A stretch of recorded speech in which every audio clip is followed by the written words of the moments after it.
Hey guys, what is going on? Welcome back to the channel. Today is an exciting day. I'm here with Chris. What up? Sheesh. Today we're gonna start the steering on the Jeep. Finally, this is something I've been waiting for a long time.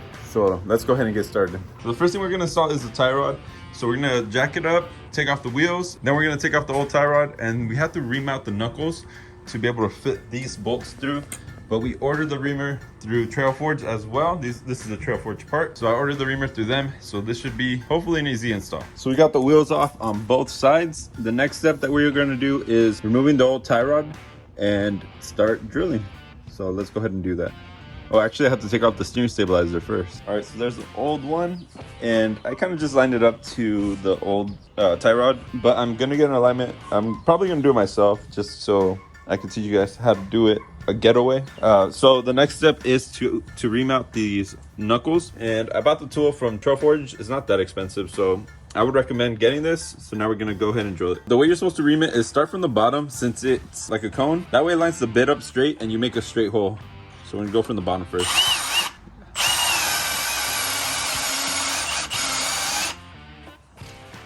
And make sure you spray some oil on there, that way it doesn't overheat. Wow, super easy. Let's go from the top now. Give me the bolt. Check that out. Nice and smooth. So, I mean, you guys saw that in real time. Pretty quick. Let's go ahead and do the other side. That was a lot easier than I thought. All right, so now we're gonna take off the drag link, and that you just hit it on top, it'll come right out. I'm gonna take off the other side, which I think is gonna be a little bit harder, but we'll see.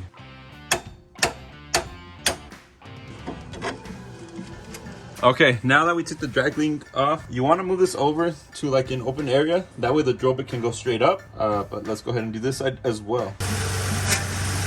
That's it, right there. So I went out to buy a new bit because this doesn't seem to be doing its job. I recommend if you're gonna do this, start with the Pitman arm before you do the knuckles, just so you have the sharpest bit. Anyways, this is a new one, so let's go ahead and try this out.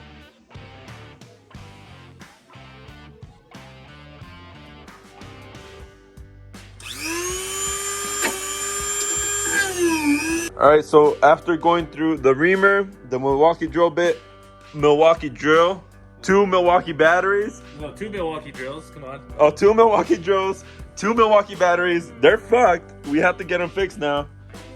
The Dremel did the trick. So we put the sanding wheel on there and we were able to clean it up enough just to push the screw through. So everything fits good.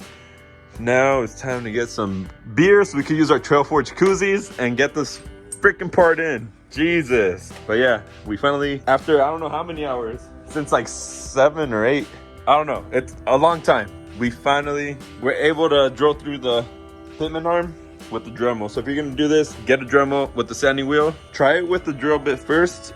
I recommend the Milwaukee one. That one did more work than the reamer did. And if that doesn't work for you, Dremel with the sanding wheel. So check out that drill bit. I didn't even notice that it was all messed up. But I mean, the Dremel did the trick. Even this one looks fine. Like, it looks like it's still sharp, but I guess it's not sharp enough. Look, there's a piece of the Milwaukee drill bit. Yeah, so do yourself a favor, Dremel, sanding wheel. Okay, so once you have the Pitman arm drilled out, the next step is to install the drag link. So that's the bar that goes from the Pitman arm to the knuckle on that side, the steering pretty much. So let's go ahead and do that. So to center the Pitman arm out, turn the wheel all the way to one side and then move it back a quarter and then a whole full turn, and that'll be the center pretty much. The next step on the drag link, there's a part with the bend on it. That's the part that's gonna go on the knuckle. The part that goes over here is the straight part. And you're gonna want the spacers on the heim joint, and you're gonna have 3 washers. Actually, before you center the wheel, put the bolt in first. So take the bolt with the washer, stick it in from the top. The next step is take a washer, one of the misalignment bushings. Next, put the heim joint in with the other misalignment on the bottom, right here. Take another washer, and then the nut. Okay, so that side's done. Now let's do the knuckle side. So on the knuckle side, the misalignment piece is gonna go on the top side, since we're doing over the knuckle. So you're gonna take the bolt with the washer, And then put the misalignment piece. No. Put the misalignment piece on the bolt. Put it through the heim. Do another misalignment piece on the bottom of the bolt. Another washer. Now stick it through the knuckle. This is Chris doing it, by the way. Yep. And working finally. Right here? Yeah. It's not gonna fit. We might have to adjust it. Yeah, It's not gonna fit. Like this.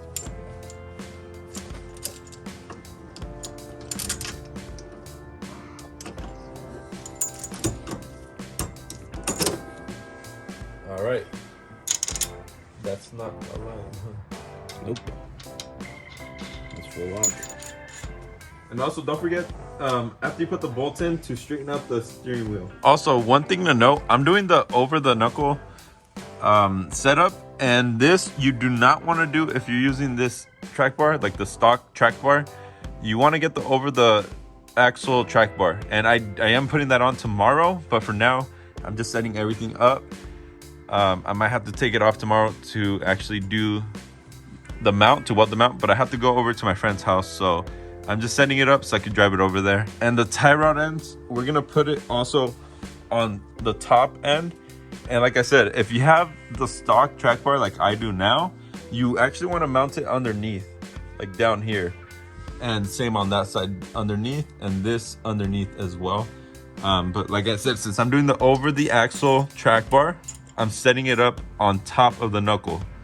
That's just a very important thing if you're doing this kit. Let's get the tie rod in now. Okay, so on the tie rod end, I measured it to the old tie rod that I had, but I'm still gonna align it afterwards. So that's something that you're gonna want to do. Either do it yourself or have somebody else do it for you, align it. So we're gonna put the tie rod end on with the bends facing forward.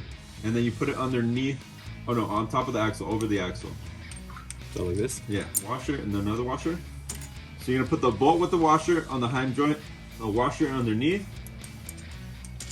put it through the knuckle, and then a washer on the bottom with the nut.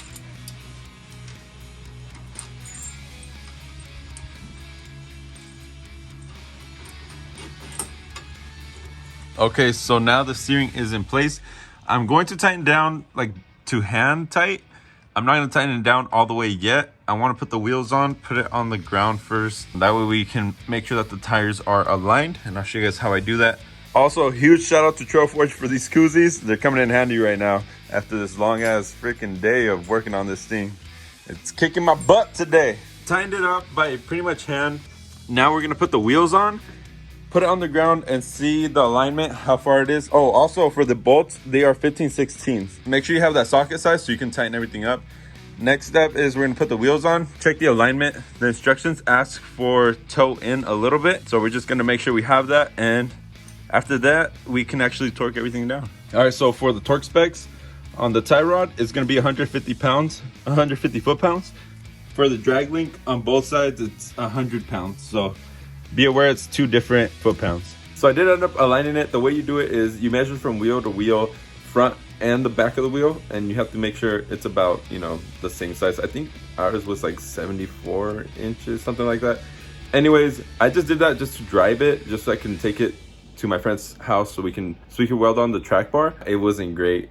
Not at all. Right now, it's actually at the shop getting aligned, so I'm waiting for the call so I can go pick it up. But the install is straightforward. The only part that sucks is drilling out the Pitman arm. Start with the Pitman arm first, and then afterwards do the knuckles. That we have the sharpest bit, like I said before. I recommend getting the Milwaukee bit just to have as a backup, and have the Dremel because that's what saved us. It took us a long time, maybe like 7 hours to install it because we didn't have the drill bit. So make sure you buy one just to have in case you can't drill it out either. So that's pretty much it. We got the tie rod end, the drag link on. The car was driving fine. I didn't get any death wobble. I drove it for like a week without the alignment, but it does drive horrible. If you have the stock mount location with the track bar and you have it over the knuckle, it sucks really bad. It doesn't drive good. But once I put the over the axle track bar, it drove perfect. It drove fine. And I don't even have a steering stabilizer on it right now, and I wasn't getting death bubble, so that's a good thing. We will be installing a steering stabilizer. It'll be a custom one, so I hope you guys are excited for that. Anyways, I'll see you guys on the next video. Peace.